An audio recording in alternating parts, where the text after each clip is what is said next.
course, we're broadcasting live this afternoon at the National Results Operations Center in Tshwane. We're bringing you those results as the counting of the votes continues, as we continue to see that a scoreboard change and amend as to know who exactly gets to govern this country of ours, South Africa, at a local government level. We're still in conversation with the Treasurer General of the African National Congress, Mr. Paul Mashatile, just looking at exactly where to from here for the ANC now that it is below the 50% majority. I know that, Dr. Mashatile, it's quite a disappointment because I'm sure you were hoping that you would get above the 50% mark. Any political party would want an outright win.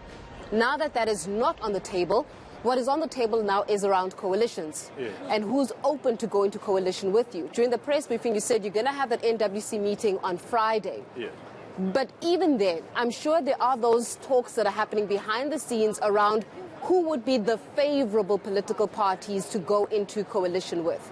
Just from a high-level thinking process, who would be the favorable political party or parties to go into coalition with? Well, Comrade Jesse has put some principles and just explained some principles earlier on. Yeah. Like, for instance, that we won't work with a party that has racist policies. That's an example. So our approach is that let's look at parties that are keen on service delivery, parties who can buy to our program and we can buy into their program, and parties who want to work with us. There are parties already that have been making public pronouncements that they don't want the ANC. Like Action SA? Like Action SA. So we are saying, oh, we don't want you to. Oh, yes. Okay. Why should we want to when you don't want us? But our door remains open for those who want us. Do you want the EFF? The EFF door, from what I know, is open. Do you want the DA? The DA was a bit confused. Yeah. I think their leader 2 days ago said something like, I won't touch the ANC, I won't touch the EFF. But somewhere else he said something else.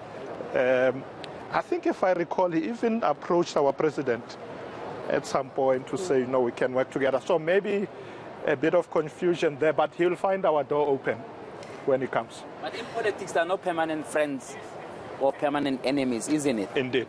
Is that why you are leaving that door open? Even those who don't want you, because you know in courtship, a lady will say no many times, and then you have to persuade them to see that you are okay. So you think Mashaba might come back running? Exactly. I don't think it's a good idea generally to say we dismiss, we're not good. Like John Stiersen said, I don't want the EFF.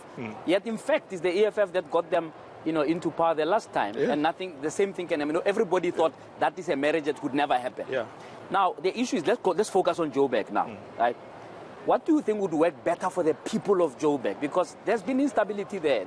Some not because of your doing. I mean, you've had, 4 mayors since 2016, of course, 2 passed away, etc. That's granted. But even the government changed in midstream. And this is what's causing instability. Because when a new government comes, they fire everybody. They bring their own people. They cancel contracts. And that's what you hear, the accusations flying. What could create stability? And what would you do to make sure that we have a more of a stable government there? In fact, JJ, in Joburg, one thing that created stability was the fact that the biggest parties could work together. Remember, the DA is not in coalition with us in Joburg, but we came to certain agreements to say, look, when it comes to budgets, can we agree? Yeah. What do you want? What do you want? And they say, okay, for this area, if you can prioritize potholes or roads, we will support your budget. Yeah. And I think we'll go back into that spirit that where there are no coalitions, can there be working together in a sense that you agree on an agenda and say, look, guys, here we are a minority. The mayor is yours. We won't oppose you. Sure. But can you look after our wards? Yeah. I think that's what creates stability rather than bickering. You say if there's bickering, then people will grandstand. Yeah. They know that this is a good budget, but they'll vote against it. Yeah. So the stability is brought by that kind of maturity. Yeah. You're not worried about the people putting principles that seems to in the lingo of the young people, subtweet the ANC to say, oh, won't work with people who are involved in corruption. Or the previous time they said, oh, get rid of Zuma. You find that in your initial conversations, people sort of put things that are impossible on the table. The second thing is the principles that the DSG was putting. Surely, which party in the current ones who are there would actually not fit? Because it sounds so generic that at the end it feels like all that will matter at the end will be politics. Normally when people do that, it's because they are closing the door. Yeah. I think that's what they do. Yeah. They make it so impossible that you are unable to move. So we should go into these collisions eyes wide open and realize right from the beginning that these ones, they don't want to work with us, but they are making excuses, putting demands that are impossible. Because at the end of the day, coalitions must help us to deliver together. You are a leading party, I'm behind, I'm opposition, but together we push the same agenda because we now know what the problems are in these areas. We were there doing door-to-door, walking around, it's water, it's electricity. We agree, let's put the budget there, let's vote for it. Apart from the budget, it's all about the leadership, isn't it? Budget is one thing. It's one thing to have the money, but it's a different kind of thing to have someone or the someones who are adequate enough and equipped enough to lead the money. You and I both know, and the three of us sitting on this table know that unfortunately what's happened is that we've got those that have been deployed who instead of delivering the services end up delivering to their pockets, to the detriment of the people. So now that this introspection is actually happening cumulatively, what is going to be done to actually give the assurance that those that are going to be put as the leaders of councillors or those that are going to be put as mayors that are then deployed by the African National Congress are those that are not going to come back and shoot you guys into the foot, sending you back as a rural party instead of a party that is able to serve both rural and urban needs. So the verification process to ensure that those that are working with you, that are represented at local government level, are not going to steal. Because we know what happens. They steal. Well, I don't know what's happening in the other parties, but in the ANC, we started with a process of vetting. Right from the time of selection of candidates, we put most of them through community meetings so that the community can say, yes, we know this one, we trust them. But we're doing vetting ourselves. We are going to interview all the mayors. The metro mayors will be interviewed by the officials, the top 6. What's the criteria for interviewing a mayor? Or the right suitable mayor who's going to deliver the services and not steal from the people? When you vet people, you know whether they are crooks or not. When you vet, just when you vet, before you look at the CV. So the vetting will tell you, this one is a criminal case or whatever. So, but I can't say it will be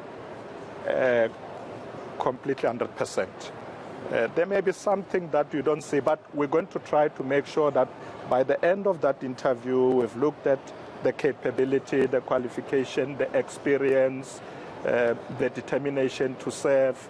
So we take them through a very rigorous process of interviews. So at the end, we're going to say, we think this is the right person.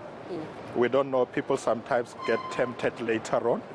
But at least we must start on the basis that we put in the right men and women to lead. Yeah. Before I hand you over to my colleague, are you afraid that the ANC is fast becoming, as I said before, a rural party? A rural party. The party that is relevant to serve only the rural community because you're failing to get the majority at the more urban metros? It's not quite a new trend, actually.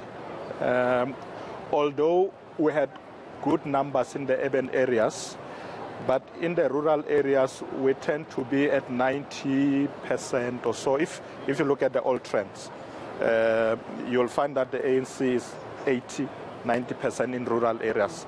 But in terms of real numbers, the numbers are here.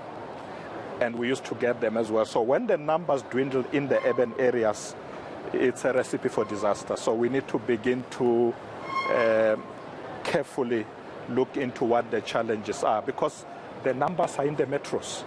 So you need to get it right there. If you are a rural party, inevitably you'll be a small party. because the numbers are here. So with the renewal path, we have decided we must make sure that we change the ANC, the way it does things, the way it approaches corruption. It must be decisive. People must see that we act against our own. People must see that when they have raised challenges, we address them. So I think we must put faith on the process of renewal. The president has been very clear in leading that process, very decisive, and I'm very confident that we're going to change things around. I've got about 30 seconds, JJ, but this is one radical thing that you are going to do to reverse the trends. Obviously, it's terrible that you got under 50%, and other people are saying this may be a precursor to 2024. What are you going to do to reverse that trend? One thing, just that can convince somebody who's not been listening to us all along. Remove incompetent people and fire those who steal. Okay, that's good enough for me. Yeah, we're gonna. It's definitely. What do they say? The proof of the pudding is in the eating, especially when it comes to the African National Congress or any party, for that matter.